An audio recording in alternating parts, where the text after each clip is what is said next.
Welcome to Bible Echo. Today, we explore Genesis chapter 24, a beautiful love story led by faith, prayer, and God's guidance. Let's begin. Abraham was now very old. He had seen many promises of God fulfilled. But there was one last thing heavy on his heart, finding a good wife for his son, Isaac. He called for his most trusted servant, the one who had managed his household for years. Abraham told him, "Swear to me that you will not choose a wife for Isaac from the women around us in this land of Canaan. Instead, go to my homeland, to my relatives, and find a wife for him there."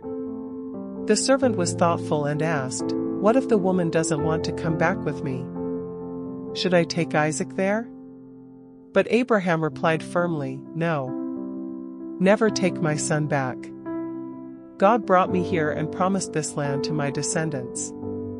He will send his angel ahead of you and make your journey successful. But if she doesn't come, you're free from the promise, just don't take Isaac there." So the servant agreed, placing his hand under Abraham's thigh, a sacred way of swearing an oath back then. The very next day, the servant set out on his journey. He loaded up 10 camels, carrying gifts and supplies, and traveled all the way to a city in Mesopotamia, the land of Abraham's relatives. As he arrived at evening time, he stopped near a well, the place where young women came to draw water. Tired but full of hope, he prayed silently, "Lord, please help me succeed. Let the right young woman offer me water, and also water my camels. Let that be the sign she is the one for Isaac." Before he even finished his prayer, a young woman named Rebekah arrived with a jar on her shoulder. She was beautiful, graceful, and kind.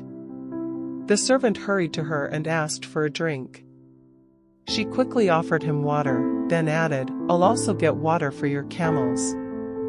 She ran back and forth to the well until all the camels were satisfied, a tiring task. The servant watched in awe.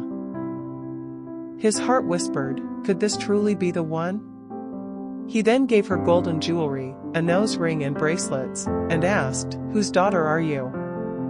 Is there room in your house for me to stay?" Rebekah answered, "I'm the daughter of Bethuel. My family is related to Abraham." And she warmly welcomed him to stay. At this, the servant bowed down and thanked God.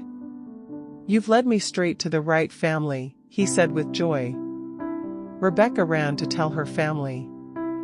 Her brother Laban saw the gifts and welcomed the servant warmly.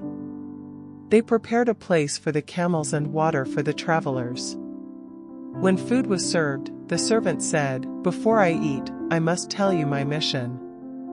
And so he shared his story, how Abraham had sent him, how he prayed at the well, and how Rebekah's kindness matched his prayer exactly.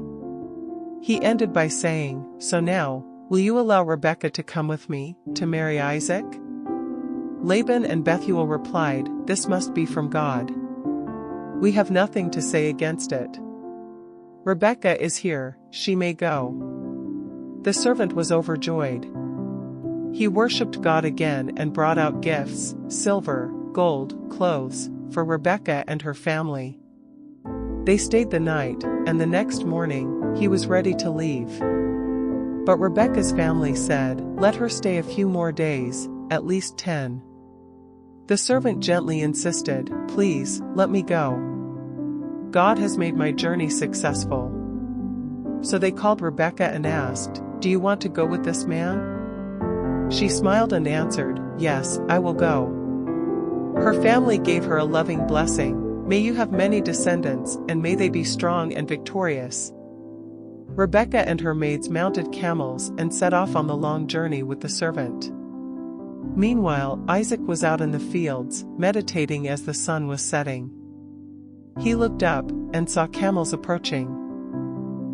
Rebekah also looked up and saw a man walking toward them. Curious, she asked the servant, "Who is that?"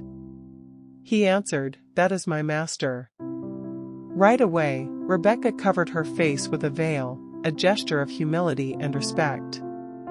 The servant told Isaac everything that had happened, the journey, the prayer, and how God had led him straight to Rebekah. Isaac welcomed her into his mother Sarah's tent. He married Rebekah, and in her, he found comfort after the loss of his mother. So ends this chapter, a story of faith, prayer, and perfect timing. Abraham trusted God. His servant prayed with purpose. And Rebekah responded with courage. God's hand was in every step. Thank you for watching Bible Echo. If you enjoyed this story, be sure to like, share, and subscribe as we continue walking through the book of Genesis, one beautiful chapter at a time. See you in the next episode.